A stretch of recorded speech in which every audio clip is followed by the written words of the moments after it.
Buenos dias, amigos. Good morning. Yeah, I was trippy. I was watching videos on trucks and stuff last night. I had a few beers and then I had a little bite to eat. I go back inside and I see red, white, and blue lights flashing through my front door. I'm like, what the fuck is this now? Am I getting swatted? Is this one of my haters taking it to the next level or what? I was like cautiously walking up saying, okay. And I guess they had pulled somebody over. It was like almost 2 in the morning, so I don't know.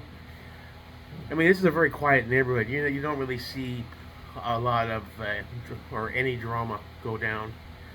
It's a quiet little town, and this is one of the best areas of this town as far as safe and secure. All right, go on, get down, go. But I was like, yeah, okay. Well, that's none of my business. I thought I was getting swatted for a minute there. I was like, whoa, nobody move. Jake America. So anyway, I got a call this morning. Woke me up. Or at 7:45, 8 o'clock, 8:15, whatever. Like, go lie down. Go, go. From the Dodge dealer over there. Go lie down. Leave me alone. From the Dodge dealer in Daytona Beach on that one TRX, the Sandblast edition. He woke me up, so I was like, hello. I saw the 386 area code, and I knew it was probably one of the dealers. So I was like, fuck it. It's time to get up anyway. I stumble over to the coffee machine, make a cup of coffee. I'm like stammering. You know, when you first wake up, your brain's like, I see you had some interest in the Sandblast Edition TRX. I was like, yeah, I am curious. You know, I'm not saying I'm ready to do anything, but I'm curious about it. But long story short, he says, well, it's 4 weeks out. It's our last allocation. They got one other one that sold quickly. And given its exclusive nature of being a special edition, they're tacking on 10,000 to the MSRP, which is not a shock, but you know, I always hate it when these dealers do that. You take an already expensive vehicle and they make it even more expensive just because they can. So instead of 101, 102, they want 112. Like, that's interesting. So at that point right there, I know it's not happening. I'm not even crazy about the color. I told him, I said, if I was going to spend that kind of money, I'd get the Ignition Orange one. That's the cool color. Otherwise, just go get an $85,000 black one or something like that. But we went through the motions, and, you know, he knows what kind of vehicle I have. He says, your truck's actually really in demand right now, the heavy-duty trucks, the diesel, especially the higher trim levels like yours, you know. So he says, we're having a Mopar car show today at the dealership. If you wanted to stop by and I can answer any questions. I said, well, do you have any vehicle on the lot that has the same color? He says, I think we have a Gladiator in the Sandblast color.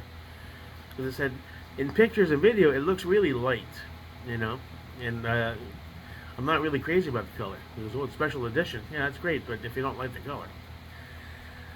So he said, we're having a Mopar car and truck show at the dealership. Everyone's bringing their Mopars. So I might take a drive down just to get some video and pics of the cool Mopars. But that sounds like a fun thing to do. He said they're 4 weeks out, but 10K over? No thanks.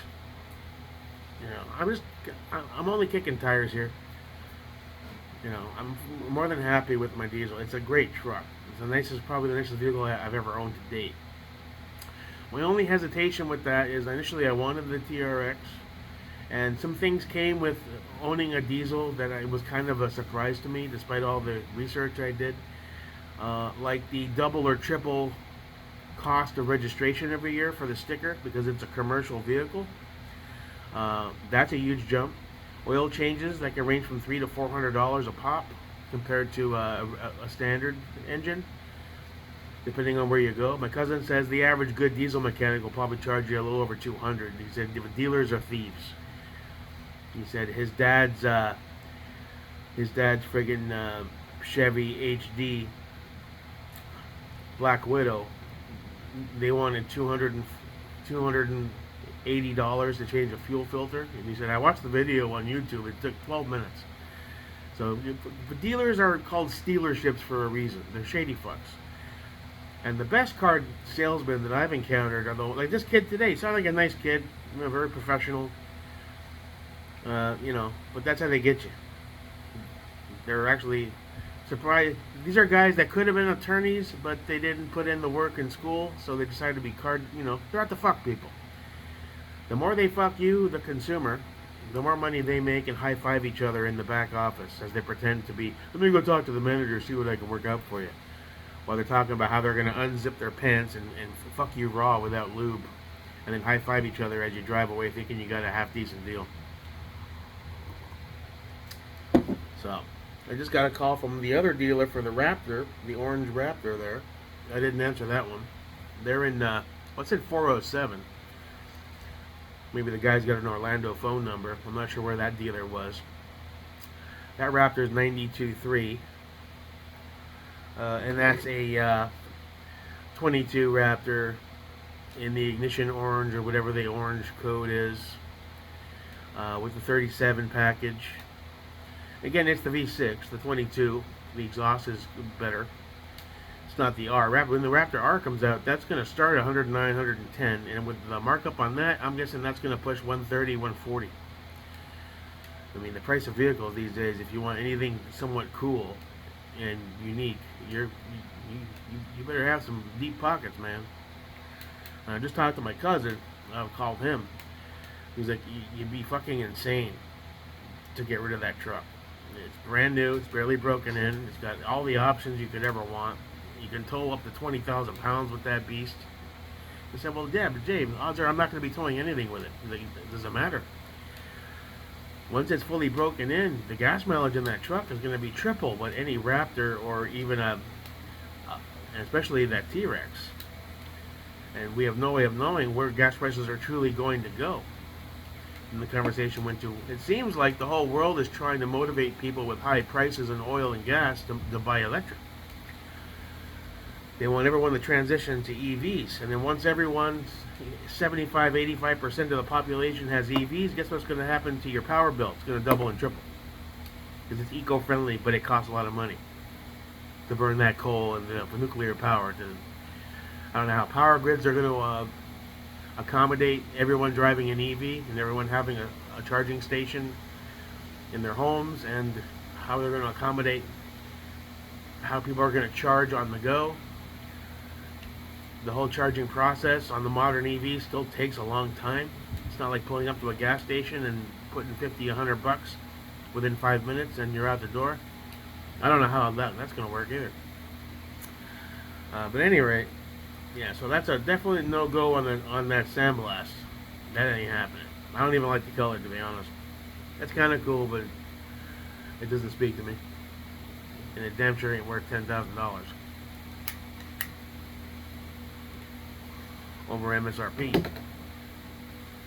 So, and he kept interjecting, well, this is the last run of TRXs. This is it. So, I love what they say, because I mentioned all these markups, and I was like, you guys are marking these up, huh? I'm like, well, yeah, we hate to do it. Other dealers do it even more than us. Well, if you hate to do it, then don't do it. Don't tell me the bullshit story that, well, we don't want to charge an extra $10,000 for sweet fuck all and nothing, but, we kind of have to. They don't. Sell at MSRP. Stop being thieves. It's that simple. So, now, am I going to drive down today to that car show to see what kind of cool Mopars show up? Maybe. It's not that far. So, the odds on me offloading this diesel are very, very, very low. I'm just speaking out of my ass. I wanted that toy that I wanted originally, but looks like the cost of doing that is going to be so high. Yeah, it just doesn't make any financial sense, really. And I don't know. Maybe there's a part of me that if I did it, I'd regret it. I don't know. It's all a game of what ifs. I miss having my Challenger as a fun vehicle to hop in and when I want to feel sporty and just go for a cruise or something. I don't know, maybe I should see if I can lowball that dealer that's selling my Challenger. But even then, I'd be paying $400 a month on a car I owned free and clear a year ago. You know? That Jake Merrick, well, he's always thinking. And then again, it's a 10, 11-year-old muscle car that's, due for things to start falling apart. That's one of the other reasons I got rid of it. It only had 28,000 miles on it, but still 11 years is 11 years. Things dry up, things need work. The rear end was sounding really squishy when I traded it in. I don't know. My cousin said it was the rear, probably just the rear bushings needed to be lubricated or replaced, blah, blah, blah. But you don't know. Rust, time, exposure to elements, they take their toll. And modern day cost of components to replace stuff is through the roof also, so that's not a viable option. The only bummer about this diesel that I can say is the EPA is cracking down so hard on any modifications to diesels that you can't really do anything anymore. I chose the one time to get into diesels where you can't do anything to the DEF system, you can't do anything with exhaust, you can't really modify it for more power without being at risk of violating whatever EPA laws they are currently working on. And, it is what it is, I guess. So that's interesting. I might take a scoot down. The clouds are rolling in. I don't know. I'm going to check the weather. I might take a drive down for a little bit just to get some cool pics and vids of some Mopars. Just to go do something. And we'll see how the day progresses. As far as the Raptor goes, I'd rather hold on to my diesel. It's a cool truck, don't get me wrong, but I don't think it's worth jumping through hoops for. Certainly not a V6, anyway. So that's it. Back to reality. Enjoy what you got. Stop dreaming about stuff you don't have. Maybe one day I'll score some big cash. Maybe I'll win the Powerball. Then we can go shopping for real. Oh, enjoy your day. Peace.